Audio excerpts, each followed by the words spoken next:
ವೀಕ್ಷಕರೇ, Patil news alert ಸುದ್ದಿಗೆ ಸ್ವಾಗತ ಸುಸ್ವಾಗತ. ತಂದೆ ತಾಯಿ ಮತ್ತು ಗುರು ಹಿರಿಯರಿಗೆ ಗೌರವ ಕೊಡಬೇಕು. ಅಮರೇಶ ಸ್ವಾಮಿ. ಮಸ್ಕಿ ತಾಲೂಕು ತೋರಣದಿನ್ನಿ ಪಕ್ಕದ ಮಲ್ಕಾಪುರ ಗ್ರಾಮದ ಸರ್ಕಾರಿ ಹಿರಿಯ ಪ್ರಾಥಮಿಕ ಶಾಲೆಯಲ್ಲಿ 7ನೇ ತರಗತಿ ಮಕ್ಕಳಿಗೆ ಬೀಳ್ಕೊಡುಗೆ ಸಮಾರಂಭ ಕಾರ್ಯಕ್ರಮ ಏರ್ಪಡಿಸಲಾಗಿತ್ತು.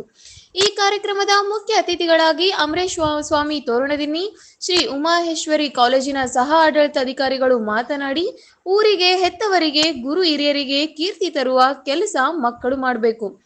ಸಮಾಜದಲ್ಲಿ ಒಳ್ಳೆ ಪ್ರಜೆಯಾಗಿ ಬಾಳ್ಬೇಕಾದರೆ ಸತತ ಪ್ರಯತ್ನ, ನಿರಂತರ ಓದು ಅವಶ್ಯ ಎಂದು ಹೇಳಿದರು. ನಂತರ ಮಾತನಾಡಿದ ಶಾಲೆಯ ಮುಖ್ಯ ಗುರುಗಳಾದ ಪಟೇಲ್ ಸಾಬ್ ಅವರು ಮಾತನಾಡಿ, ಮಕ್ಕಳಿಗೆ ಜೀವನದಲ್ಲಿ ಸಂಸ್ಕಾರ, ಸಂಸ್ಕೃತಿ ಮತ್ತು ಆಚಾರ ವಿಚಾರ ಬಹಳಷ್ಟು ಮುಖ್ಯ ಎಂದು ಹೇಳಿದರು. ಕಾರ್ಯಕ್ರಮದಲ್ಲಿ ಶಿಕ್ಷಕರಾದ ಅಯ್ಯಪ್ಪ ಮಲ್ಕಾಪುರ್, ಫಕೀರಪ್ಪ ತೋರಣದಿನ್ನಿ, ಭೀಮಣ್ಣ, ಪ್ರೇಮ, ಮೋನಮ್ಮ, ರಾಜೇಶ್ವರಿ ಇದ್ದರು.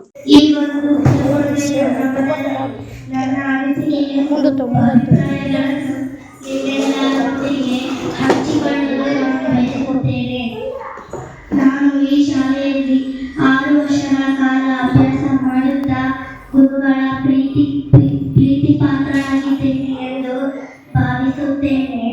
ನಾವು ಈ ಶಾಲೆಯಲ್ಲಿ ಕಳೆದ ದಿನಗಳು ಮತ್ತು ಸ್ನೇಹಿತರ ಜೊತೆಗೆ ಆಟವಾಡಿದ ಕ್ಷಣಗಳು ನಮ್ಮ ನೆನಪಿನ ಬುದ್ಧಿಯಾಗಿ ಉಳಿಯುತ್ತದೆ. ಕೇವಲ ಮಣ್ಣಿನ ಮುದ್ದೆಯಾಗಿ ಬರುವ ಎಲ್ಲ ವಿದ್ಯಾರ್ಥಿಗಳನ್ನು ಸ್ವೀಕರಿಸಿ ಬುದ್ಧಿ ಹೇಳಿ ಒಂದು ಸುಂದರವಾದ ಮೂರ್ತಿಯನ್ನಾಗಿಸಿದ ಕೀರ್ತಿ ನಮ್ಮೆಲ್ಲ ಶಿಕ್ಷಕರಿಗೆ ಸಲ್ಲುತ್ತದೆ. ಕಾನೂನಿಂದ ತಪ್ಪಾಯಿತು ಅಂತ 10 ಸಾರಿ ಅದನ್ನೇ ಬಳಸಿ ಅಕ್ಷರ ಉಂಟಾಗುವಂತೆ ಮಾಡಿದ ನಮ್ಮ ಕನ್ನಡ ಮತ್ತು ಹಿಂದಿ ಗುರುಗಳಿಗೆ ನನ್ನ ವಂದನೆಗಳು.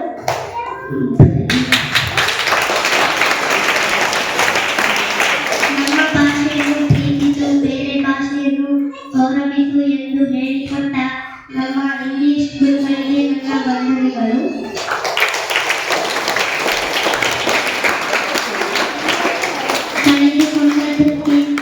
ಕಳೆದುಕೊಂಡಿದ್ದಕ್ಕೆ ಕೊರಗಬೇಡ, ಗಳಿಸುವಾಗ ಮರೆಯಬೇಡ ಎಂದು ಹೇಳಿಕೊಟ್ಟ ನನ್ನ ಗಣಿತ ಗುರುಗಳಿಗೆ ನನ್ನ ವಂದನೆಗಳು.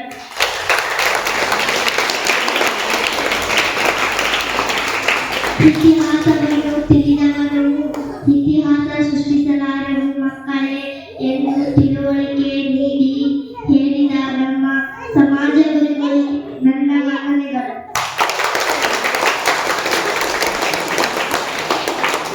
ಮೇಲೆ ಹೇಳಿದ್ದು ಕೆಳಗೆ ಇಳಿಯಬೇಕು, ಇದು ಜೀವನದ ನಿಯಮವೂ ಹೌದು ಎಂದು ಹೇಳಿಕೊಟ್ಟ ನನ್ನ ವಿಜ್ಞಾನ ಗುರುಗಳಿಗೆ ನನ್ನ ವಂದನೆಗಳು.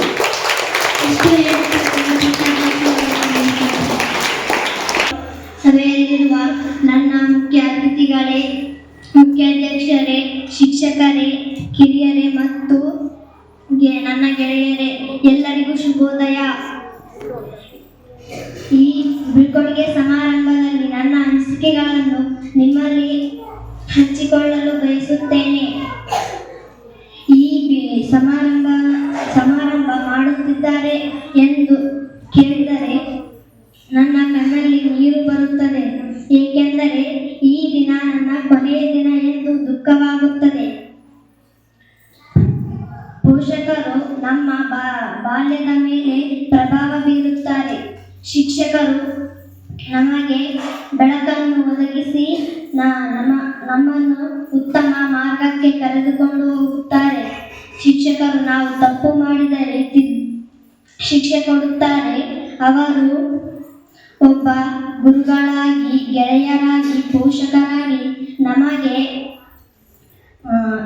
ಒಳ್ಳೆಯ ವಿದ್ಯೆಯನ್ನು ಕಲಿಸಿಕೊಡುತ್ತಾರೆ. ಅವರು ಪಾಠದ ಜೊತೆಗೆ ನಮ್ಮ ಭವಿಷ್ಯದ ಬಗ್ಗೆ ತಿಳಿಸಿಕೊಡುತ್ತಾರೆ. ಇಷ್ಟು ಹೇಳುತ್ತಾ ನನ್ನ ಪುಟ್ಟ ಭಾಷಣ